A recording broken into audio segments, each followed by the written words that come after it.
Amém? Igreja, eu fui incumbida de trazer a palavra do Senhor nessa noite. E para mim é um motivo de alegria, de satisfação. Assim como o nosso diácono André falou aqui, que nós devemos fazer com alegria para o Senhor. Quero dizer para vocês que às vezes eu não sou muito expressiva, mas eu estou com meu coração radiante nessa noite, por estar aqui, por poder compartilhar com vocês o que o Senhor colocou no meu coração. E eu espero que o Espírito Santo de Deus me ajude a transmitir para vocês aquilo que Ele pôs no meu coração. Eu vou confessar para vocês que eu não sou pregadora, irmãos. Não sou pregadora. Eu sou uma serva do Senhor, tentando todos os dias a caminhar com Ele, a viver com muita limitação, mas a viver aquilo que o Senhor diz que eu posso viver. E eu quero passar isso, em nome de Jesus, para a igreja, porque essa palavra falou muito ao meu coração durante toda esta semana. Falando com o Senhor alegrou o meu coração de uma maneira tão extraordinária. E eu queria conseguir passar para vocês, queria que vocês conseguissem sentir a alegria do meu coração, da maneira que o Espírito Santo falou comigo. E eu quero que o mesmo Espírito Santo que falou comigo durante essa semana possa falar com você. Mas eu quero pedir para você não ficar olhando para mim, não se fixar em mim, mas no Senhor Jesus, na sua palavra, na presença do Espírito Santo que está aqui neste lugar. Eu não sei se você já conseguiu sentir a presença dele aqui. Aleluia. Eu já consegui sentir a presença do Senhor neste lugar. E eu sei que Ele está aqui. E eu sei que Ele está aqui, sei que Ele está aqui. E sei que Ele está aí dentro de cada um de vocês. Então eu quero ler com vocês, é um salmo muito conhecido, irmãos.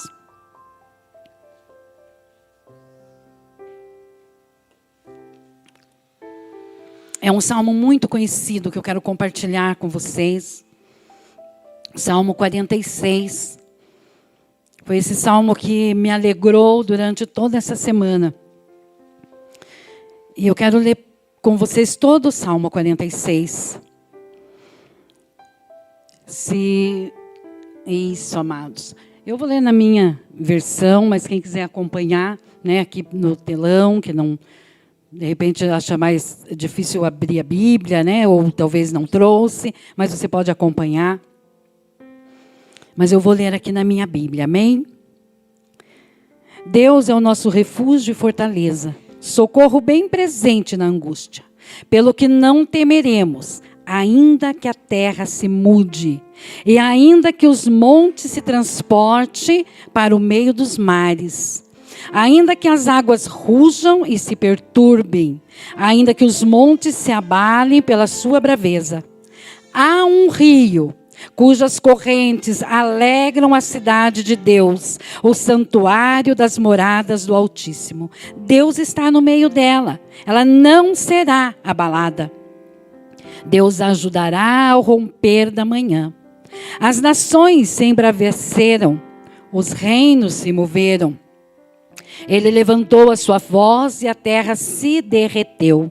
O Senhor dos exércitos está conosco, aleluia. O Deus de Jacó é o nosso refúgio.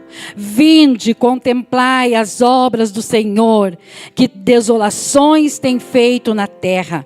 Ele faz cessar as guerras até o fim da terra. Quebra o arco e corta a lança, queima os carros no fogo. Aquietai-vos e sabei que eu sou Deus. Serei exaltado entre as nações, serei exaltado sobre a terra. O Senhor dos exércitos está conosco. O Deus de Jacó é o nosso refúgio. Glória a Deus. É essa alegria que eu senti essa semana, lendo esse salmo, e o Espírito Santo falando ao meu coração da grandeza, do poder do Senhor. Nosso Deus é grande, nosso Deus é poderoso. E esse salmo é um reconhecimento do poder e da grandeza de Deus. Quando nós lemos esse salmo, não tem como nós não ser transportado até a presença de Deus e sentir um pouco do que Deus é. E nós só podemos reconhecer algo ou alguém que nós já conhecemos. Para nós reconhecer o poder de Deus, nós temos que conhecer o poder de Deus em primeiro lugar. Nós temos que ter vivido algo extraordinário da parte do Senhor. Temos que viver e ter experiência para ter convicção no falar.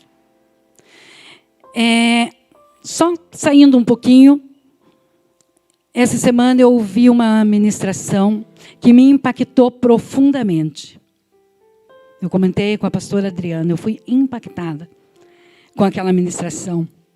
Pela convicção com que aquela mulher falava do poder de Deus, da grandeza dele, do que ele pode fazer. Ela falava com tanta convicção que aquilo encheu o meu coração. Falei, meu Deus, que experiência com Deus, que vivência com Deus, que intimidade para falar de um Deus tão poderoso, com tanta segurança. E eu nunca esqueço que o nosso saudoso pastor, ele sempre dizia que muitas vezes as pessoas contam uma mentira com um tom de verdade e todos acreditam. Porque ela falou aquela mentira, mas com tanta convicção que as pessoas acreditaram. Mas muitas vezes nós falamos algo tão verdadeiro, mas falamos num tom tão, com um sentimento, assim, com uma falta de confiança, que nós não conseguimos passar credibilidade, as pessoas não conseguem acreditar. Nós estamos falando uma verdade, mas ela está saindo com um tom de mentira. E eu senti nas palavras daquela mulher uma convicção muito grande. Então nós precisamos ter essa convicção para falar do Senhor. Nós temos que ter vida no altar do Senhor. Conhecer o Deus que nós servimos. E nós temos aqui esse salmo, que ele foi escrito, nós temos relato de estudiosos que diz que possivelmente, não é com certeza, mas possivelmente, esse salmo ele foi escrito em um contexto histórico, em que, na ocasião em que o Senhor livrou Jerusalém dos assírios, no tempo do rei Ezequias, e que ficou registrado em 2 Crônicas 32. Eu quero incentivar vocês a ler esse livro, essa história que está em Crônicas do rei Ezequias. E quando eu li e eu comecei a meditar no Salmo, eu fui buscar sobre a história desse Salmo, como ele foi escrito, por quem ele foi escrito, em que época ele foi escrito. E eu cheguei até essa possibilidade dele ter sido escrito. Eles não afirmam, não consegui achar com certeza, mas uma grande possibilidade dele ter sido escrito quando Deus deu livramento ao rei Ezequias.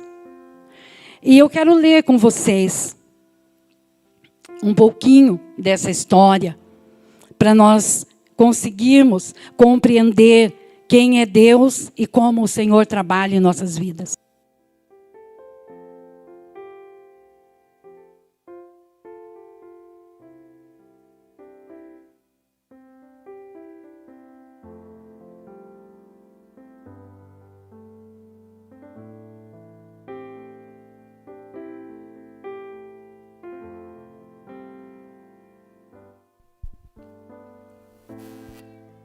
Amém, amados? Vamos trocar, que acabou a bateria.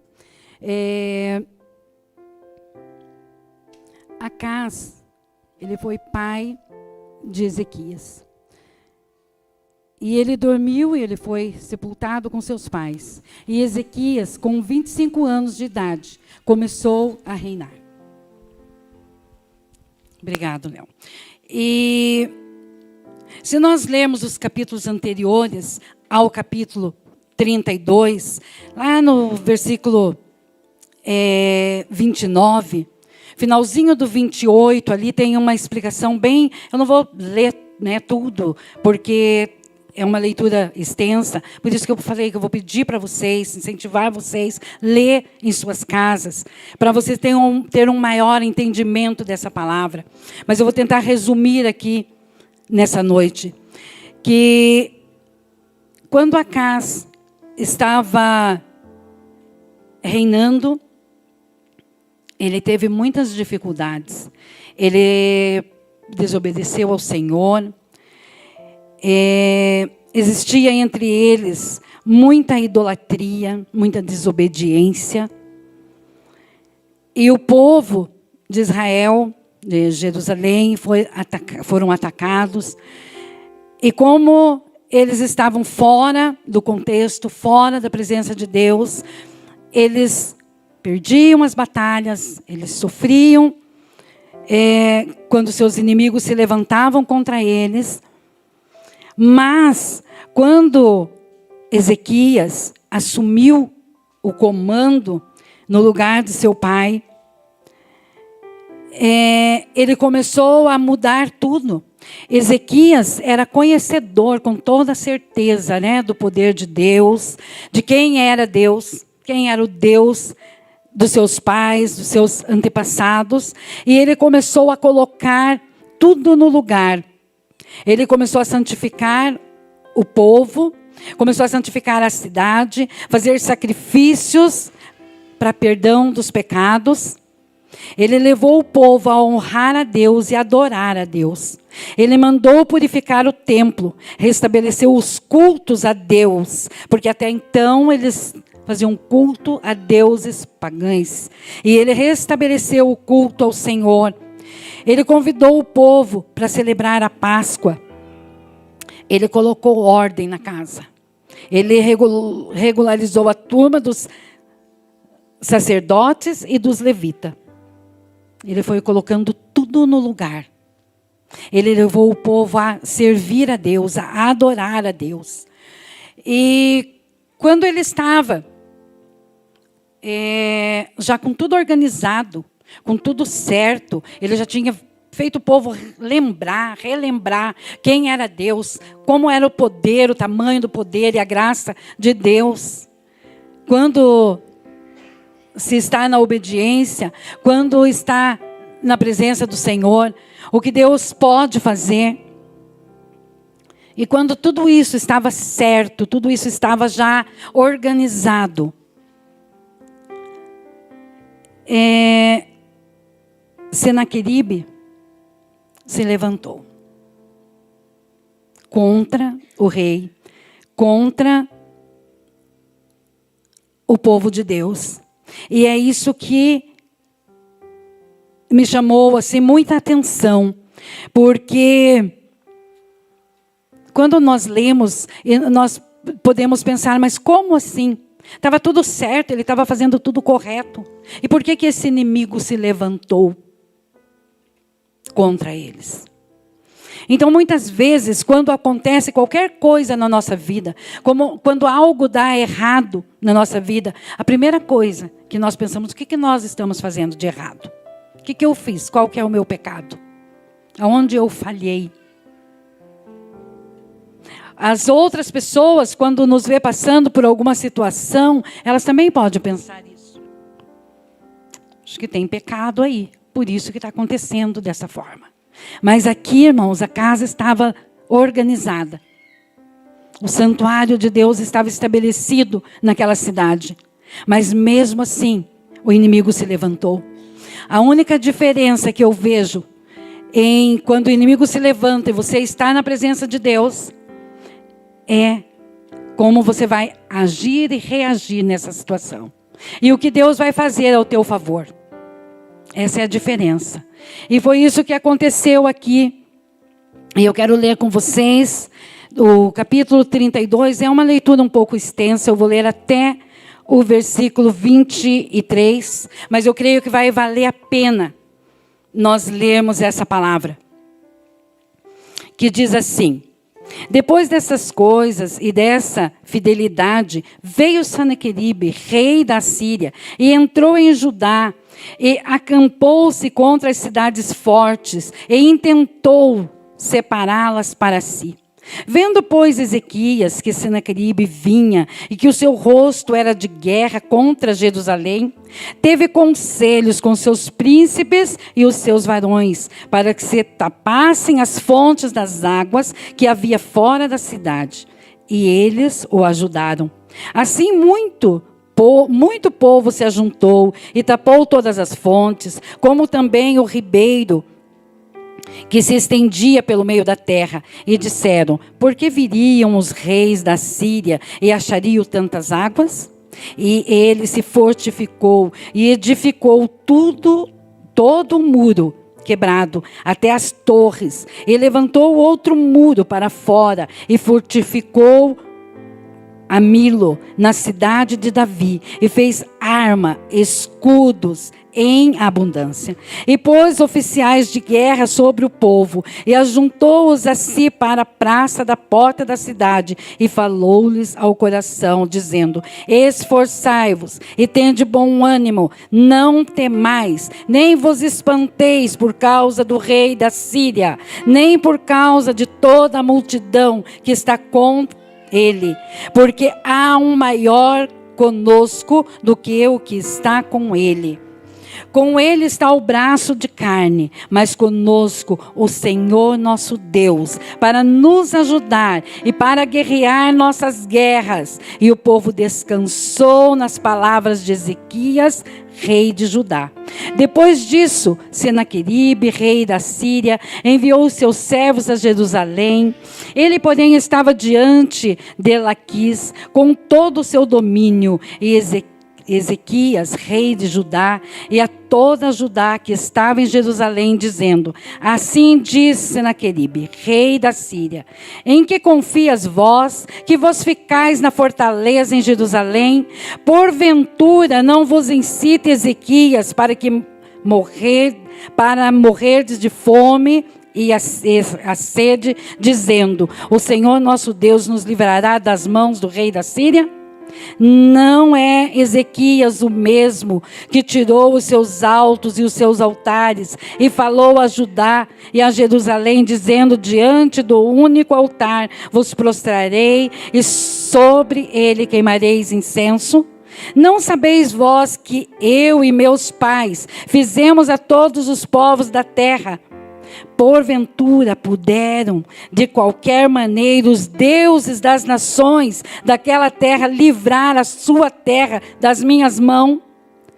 Qual é de todos os deuses daquelas nações que meus pais destruíram, que pode livrar o seu povo das minhas mãos, para que vosso Deus vos possa livrar das minhas mãos? Agora, pois, não vos engane Ezequias, nem vos incite, assim nem lhe deis crédito, porque nenhum Deus de nação alguma, nem de reino algum, pode livrar o seu povo das minhas mãos. Nem das mãos de meus pais, quanto menos vós poderá livrar o vosso Deus das minhas mãos. Também seus servos falaram ainda mais contra o Senhor Deus e contra Ezequias, o seu servo. Escreveu também cartas para blasfemar do Senhor Deus de Israel e para falar contra ele, dizendo: assim como os deuses das nações da terra não livraram o seu povo das minhas mãos, assim também o Deus de Ezequias não livrará o seu povo das minhas mãos. Ele estava confiante, né, irmãos? E clamaram em alta voz em judaico contra o povo de Jerusalém, que estava em cima do muro, para que os atemorizassem, e os perturbaram para tomarem a cidade. E falavam do Deus de Jerusalém, como dos deuses dos povos da terra, obras das mãos dos homens. Porém, o rei Ezequias e o profeta Isaías, filho de Amós, oraram por causa disso e clamaram ao Senhor. Então o Senhor enviou um anjo que destruiu todos os varões valentes e os príncipes e os chefes do arraial do rei da Síria. E este tornou com vergonha de rosto a sua terra. E entrando na casa de seus deuses, os mesmos que descenderam dele o mataram ali à espada. Assim livrou o Senhor a Ezequias e aos moradores de Jerusalém das mãos de Senaqueribe, rei da Síria, e das mãos de todos, e de todos os lados os guiou. E muitos traziam presentes a Jerusalém ao Senhor e coisas preciosíssimas. E Ezequias, rei de Judá, de modo que depois disso foi exaltado perante os olhos de todas as nações. Amém? Vocês conseguiram entender? A diferença quando nós cremos, quando nós confiamos, quando nós estamos servindo a Deus, quando nós estamos na presença dEle, e quando nós temos a direção do Senhor em nossa vida. Não quer dizer que o inimigo não vai se levantar, mas quer dizer que ele não vai prevalecer contra nós. Você crê nessa palavra? O inimigo pode se levantar. Você pode estar tudo tranquilo, está tudo certo com você. Não fique achando que está tudo errado, não, está tudo certo. O inimigo ele pode se levantar, porque ele é astuto e ele não tem medo, porque ele já é um perdedor mesmo. Então o não ele já tem, ele só corre atrás do sim. E a diferença é como nós vamos lidar com os levantes do inimigo na nossa vida. Isso é que vai fazer a diferença. O que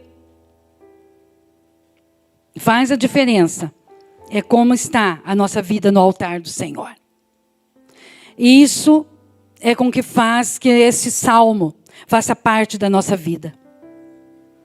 Quando você passa por uma dificuldade, quando vem um problema, quando vem uma situação difícil, e você consegue identificar isso, e você consegue dizer em teu coração: Deus é o meu refúgio, o Senhor é a minha fortaleza, e Ele está presente na hora da minha angústia. Veio a angústia, veio uma tristeza, veio uma luta, o Senhor está presente. Nós precisamos nos refugiar no Senhor. É só o que nós precisamos fazer. É ter certeza que Deus é o nosso refúgio, é a nossa fortaleza. Nós não devemos temer, ainda que a terra se mude, ainda que os montes se transportem para o meio dos mares. Isso pode ser assustador. Mas nós não devemos temer, porque o Senhor está conosco.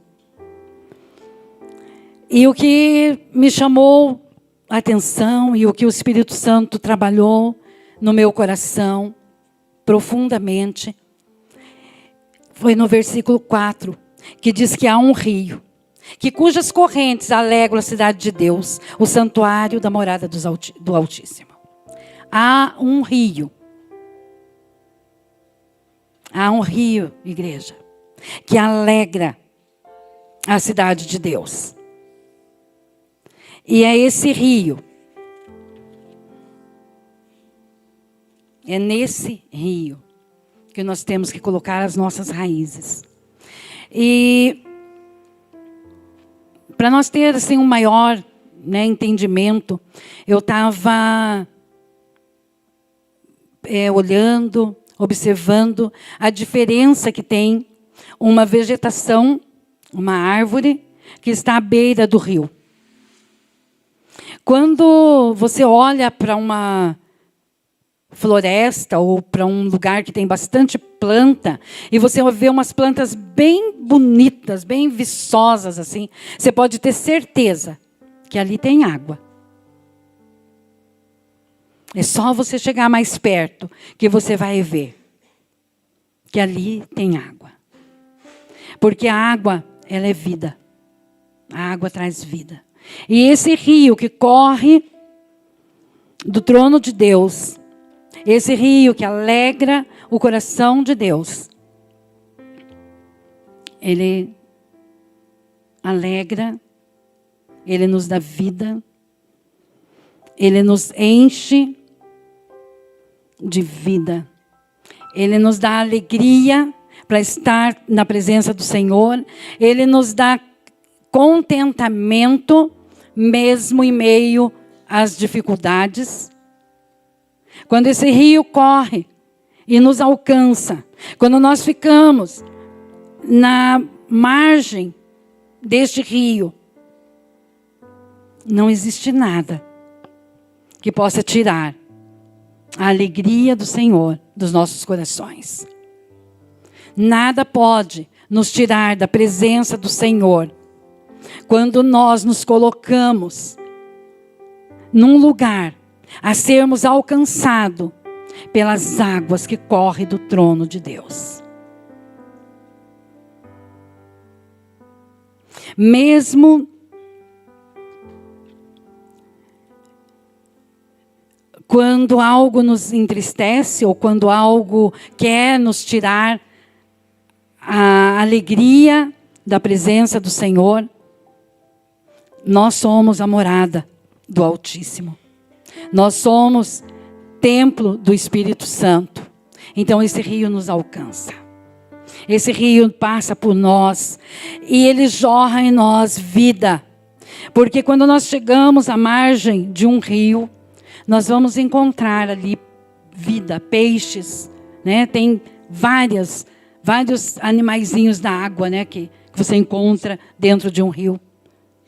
Sem contar tudo que está em volta dele, que está sempre bem regado, bem nutrido. E é desse rio, é de um rio que nos alimenta. É o rio do Senhor, que corre do trono de Deus, que traz para nós vida, vida abundante, vida com alegria, vida com satisfação. E mesmo, irmãos, no versículo 5, que diz que quando Deus levanta, Deus está no meio dele e ele não será abalado. Deus ajudará ao romper da manhã. Mesmo quando nós muitas vezes nos encontramos desanimados, cansados, o Senhor está conosco. O Senhor está conosco. Nós não seremos abalados, porque o Senhor está conosco. Deus é conosco e nós podemos nos refugiar nele. Nós podemos nos esconder no Senhor. Podemos contemplar a grandeza de Deus, porque o nosso Deus, ele luta por nós. Assim como ele lutou por Ezequias, seu servo, que estava andando na sua presença, que estava levantando o altar do Senhor naquele lugar. O inimigo se levantou contra ele, mas Deus mandou lá o anjo. E não precisou mandar muitos anjos, não, Deus mandou um anjo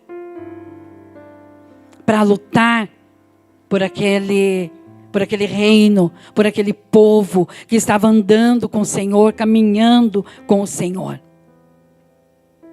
Então, no versículo 10, diz assim: aquietai-vos e sabei que eu sou Deus. Eu não sei nessa noite o que tem tirado a tua alegria. Eu não sei o que tem tirado a tua paz. Eu não sei o que você tem passado, mas o Senhor falou fortemente no meu coração que nós precisamos nos posicionar em um lugar onde passa o rio do Senhor. E que Ele está conosco. Ele diz para nós nos aquietar, para nós nos colocar na sua presença, mas para nós aquietar o nosso coração na presença do Senhor. Aquietai-vos e sabei que eu sou Deus. É o nosso Deus. Ele é o nosso Deus. E Ele será exaltado entre as nações. E Ele será exaltado sobre a terra. E quando nós estamos com o Senhor, o nosso Deus é exaltado. E nós somos exaltados com Ele. Assim como Ezequias foi. O Senhor dos exércitos está conosco. E o Deus de Jacó, Ele é o nosso refúgio. Amados, nós temos um Deus cuidando de todos os detalhes das nossas vidas. Um Deus que conhece as nossas necessidades, as nossas debilidades, fragilidades, os nossos limites. Deus nos conhece. Deus não espera nada de nós que nós não possamos fazer, porque Ele sabe o que nós podemos fazer. E nós devemos saber do que Deus pode fazer por nós. E o Senhor, Ele supre todas as nossas necessidades. E Ele nos enche de esperança. Há um rio que alegra a cidade de Deus, a morada do Altíssimo. Você é a morada do Altíssimo? Você é a morada do Espírito Santo? O Senhor quer te banhar com as águas deste rio. Águas que transformam. Deixa ser tocado nessa noite. Vem saciar a tua sede. Desde que eu começo a falar, eu fico com a minha boca muito seca. Eu sempre tenho que tomar um pouquinho de água. E nessa noite, nós podemos, de repente, estarmos aqui com a nossa alma seca, precisando de ser banhado pelo rio que corre do trono de Deus. Mas o Senhor quer saciar a nossa sede nesta noite. O Senhor quer fazer algo para nós nesta noite tão extraordinário que as nações irão ver o tamanho do poder dele sobre nós. Quero convidar o Ministério de Louvor para cantar um louvor nessa noite. Enquanto nós meditamos neste louvor e nesta palavra, eu quero que você deixe o Espírito Santo do Senhor falar ao teu coração. E eu quero que você seja alcançado pelo rio que está disponível a nós nessa noite. Há um rio que corre do trono de Deus. Há um rio que corre do trono de Deus. Há um rio que corre do trono de Deus. E quando nós somos banhados, molhados, quando as nossas raízes estão à margem deste rio, nós vamos ficar com as nossas folhas bonitas, a nossa árvore vai dar frutos, vai dar flores, porque é isso que as águas fazem, onde elas passam. O Senhor é o rio, o Senhor é a fonte. Você quer fluir nesta noite no rio do Senhor? Você quer ser banhado, lavado, encharcado por essas águas que traz vida, que traz ânimo, que traz coragem? Não sei como você está. Eu não sei o que você está buscando do Senhor. Mas eu posso te dizer que eu sei que Deus quer nos abençoar nesta noite. O Senhor quer nos encher de esperança. O Senhor quer nos encher de alegria. O Senhor quer trabalhar nas nossas vidas de uma forma tão extraordinária. que aonde nós formos, nós vamos levar esperança, nós vamos levar para as pessoas palavra de vida, nós vamos estar tão cheios, tão fortalecidos, tão saciados, que nós vamos transbordar na vida das pessoas. Não sei o que você está buscando do Pai nesta noite, mas eu quero perguntar, se você quer vir até o altar, falar com Deus. Eu sei que você pode falar com o Senhor aí mesmo onde você está, mas de repente você tem no teu coração o desejo de se chegar aqui numa demonstração de fé e coragem e dizer para Deus: Senhor, eu quero ser lavado pelo teu rio, eu quero ser encharcado por essas águas que correm do teu trono. Se você tem esse desejo, vem aqui na frente, nós vamos orar juntos. Nós vamos orar, nós vamos colocar na presença de Deus o desejo do teu coração, do nosso coração. E o Senhor vai alcançar as nossas vidas. E o Senhor vai fazer com que esse rio jorre em nós, através de nós, por nós, aonde nós formos. Amém? Você quer orar aí mesmo no teu banco? Então vamos orar.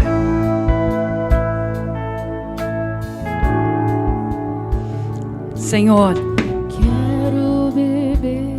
a tua palavra, Senhor, falou ao meu coração, Senhor Jesus, que precisamos beber do teu rio, Senhor, para sermos saciados por ti, Pai. Senhor, e esta palavra, Senhor, eu compartilhei nesta noite com a tua igreja, Pai. E eu oro, Senhor Jesus, para que essa igreja seja, Senhor, inundada, Senhor, por uma fonte, Senhor, de água viva, uma fonte que jorra, Senhor Jesus, sobre as nossas vidas, Pai. Deus, sacia a tua igreja, sacia, Senhor, o teu povo. Pai, que ninguém saia daqui nesta noite, Senhor, com sede, Senhor. Que ninguém saia daqui, Jesus, como entrou. Mas, Senhor, que essa igreja possa sair daqui transbordando, Senhor. Que essa igreja, os meus irmãos, possam sair daqui transbordando de ti, Senhor Jesus. Que haja uma alegria do teu Espírito Santo sendo derramada, Senhor, sobre cada coração, Pai.